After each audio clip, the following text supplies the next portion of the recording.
యేసుక్రీస్తు నామంలో మీకందరికీ హృదయ వందనాలు తెలియపరుస్తూ ఈ ఉదయకాలము ఆత్మీయ ఆహారం అనే యొక్క కార్యక్రమానికి మిమ్మల్ని ప్రేమపూర్వకంగా ఆహ్వానిస్తూ ఉన్నాను. మీరందరూ ప్రతిరోజు ఈ కార్యక్రమం చూస్తూ ఆనందిస్తూ దేవునిలో బలపడుతున్నారనేసి నేను భావిస్తూ ఉన్నాను. చాలామంది వాట్సాప్ ద్వారా నాతో ఆ మాటలు చెప్తూ ఉన్నప్పుడు నాకు ఎంతగానో సంతోషాన్ని అనిపిస్తున్నది.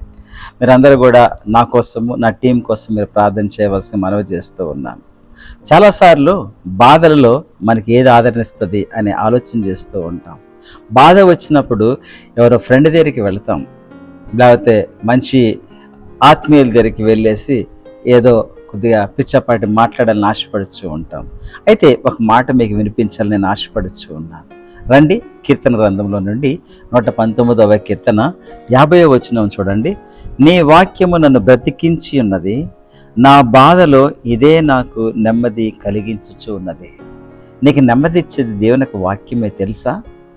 దేవుని వాక్యము ఎంతగా ఉపయోగపడుతుందంటే, ఎంత నెమ్మదిస్తూ ఉందనంటే, నాకు బాగా గుర్తుంది. నేను చిన్నప్పుడు ఒక ఎగ్జామ్ రాశాను. పాలిటెక్నిక్ ఎగ్జామ్ రాసి అందరికీ కాల్ లెటర్స్ వచ్చేసినాయి, ఇంటర్వ్యూస్ వచ్చేసినాయి. నాకైతే రాలేదు. చాలా బాధ అనిపించింది. చాలా బాధలో ఉన్నాను ఆ సమయంలో. అటువంటి సమయంలో ఆ రోజు నా దిన పోర్షను యోహాను సువార్త 14వ వచనం, మీ హృదయం కలవరపడనీయకుడి, నా యొద్ద అనేకమైన నివాసములు కలవు, లేని యెడల మీకు నివాసము సిద్ధపరుస్తూ ఉన్నాను అని ఆ మాట నన్ను ఎంత ఆదరించిందనంటే, అరే నా హృదయం కలవరపడుతుంది, కలవరపడను, నేను ఇంకా బాధపడనని ఎంతగా ఆ వాక్యం ఆదరించిందనంటే, నేను చాలా కాన్ఫిడెంట్గా చెప్పేశాను, ఖచ్చితంగా నాకు పాలిటెక్నిక్లో సీట్ వచ్చేస్తుంది అనేసి ఎంత చక్కగా చెప్పేసానంటే, మా నాన్నకి అందరూ అన్నారు, పిచ్చోడు అయిపోయావు నువ్వు, వాక్యం ఎక్కువ చదివేసాను అనుకున్నారు. కానీ దేవుని యొక్క వాక్యము నన్ను అంతగా ఆదరించింది. అప్పుడే కాదు, అప్పటి నుంచి నాకు అర్థమైంది ఏంటనంటే, నాకు బాధ వచ్చినప్పుడల్లా కూడా నేను ఎవరి దగ్గరికి వెళ్ళను.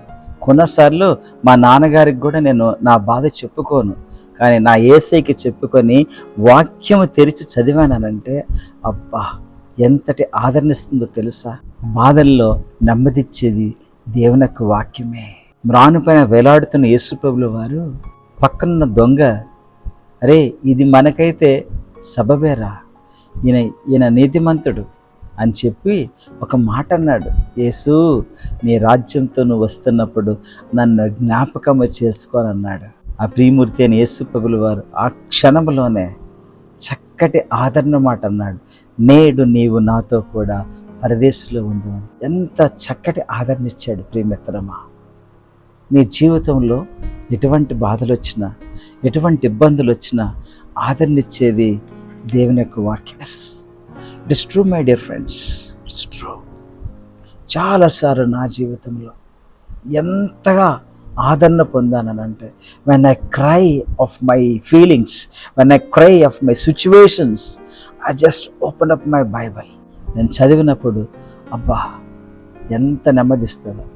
నాకేమి కావలెనో నేనేమి కోరదనో, నాకేమి కావలెనో నేనేమి కోరదనో, నా ఊహలకు ఊపిరిపోసి కోయిన ఈవులు నొసగిన ఉన్నతమైన అద్భుతమైన నీ కార్యములు ఆశ్చర్యములు. ఆవేదన నేనొందను, అవమానముతో నే కృంగను, ఆనందమే నా జీవితం, ఆనందమే నా జీవితం, నా యేసుని బాహువులో. ప్రియమిత్రమా, ఆయన బాహువులో ఎంత నెమ్మది ఉంటుందో తెలుసా? నీతో చక్కగా ముచ్చటించేటువంటి దేవుడు ఆయన, నీతో మాట్లాడేటువంటి దేవుడు ఆయన. సియోనులో మాట్లాడేటువంటి దేవుడు ఉన్నాడు కాబట్టి నేను ఆదరిస్తాడు. ఆగరు నీకేమి వచ్చినది అని సెలవిచ్చేసి అక్కడ చక్కగా ఊటని బయటికి తీసుకొచ్చాడు. అయిపోయింది నా పని అనుకుంది, కానీ ఆగరు దేవుడు తనకు మాటతో ఆదరించాడు. యాకోబు నీ పేరేమిటి, నీ పేరేమిటి అని అడిగేసి యాకోబుని ఎంతగా ఆదరించాడు తెలుసా? ఒకే ఒక కుమారుణ్ణి బలివ్వడానికి వెళుతున్న అబ్రహాంకి, అబ్రహమా ఆగు అని చెప్పేసి, ఇదిగో ఆ పొదలో ఉన్నది అది నాకు బలి ఇవ్వు అని చెప్పేసి ఎంత ఆదరించాడో తెలుసా? హన్న యొక్క ప్రార్థన వినేసి ఒక సమూయేలు కుమారుడినిచ్చి ఎంత ఆదరించాడో తెలుసా ప్రియ యేసు ప్రభుల వారు? అలాంటిది నిన్ను ఆదరించడా? వాక్యం చదువు మిత్రమా, వాక్యం నిన్ను ఆదరిస్తుంది. ఎవరి దగ్గరికి వెళ్ళాల్సిన అవసరం లేదు, ఎవరికి నీ ప్రాబ్లమ్స్ చెప్పాల్సిన సీన్ అవసరం లేదు అసలు. Just pour out your heart in the presence of God and open up your Bible. నీ బైబిల్ తెరిచి చూసుకుంటా దేవుడు నన్ను చక్కగా తన మాటలతో ఆదరిస్తాడు. ప్రార్థన చేసుకుందామా? ప్రేమ నమ్మగల మా తండ్రి, కృపగల మా రక్షక, మీకు వందనాలు స్తోత్రాలు చెల్లించుకుంటూ ఉన్నాము తండ్రి. నాయన మీ వాక్యము నాయన మమ్మల్ని ప్రభు ఆదరించేది, మీ వాక్యము మమ్మల్ని మాకు నెమ్మదిచ్చేది నాయన యేసయ్య. ఇటువంటి దివ్యమైన వాక్యాన్ని మా భాషల్లో ఉంచినందుకు మీకు వందనాలు స్తోత్రాలు ప్రభు. నువ్వెంతైనా నమ్మదగిన దేవుడు నాయన యేసయ్య. నాయన కొన్నోసార్లు ప్రభు కొందరు నాయన వాక్యం చదవకపోయినా ప్రభు క్యాలెండర్లో వాక్యం చదివినప్పటికీ కూడా అయ్యా ఎంత ఆదరించేటువంటి దేవుడు నాయన. Thank you so much lord. నీ వాక్యం ఎంతో ఆదరిస్తుందయ్యా. నీ వాక్యాన్ని విడిచిపెట్టకుండా మమ్మల్ని అందరినీ దీవించండి.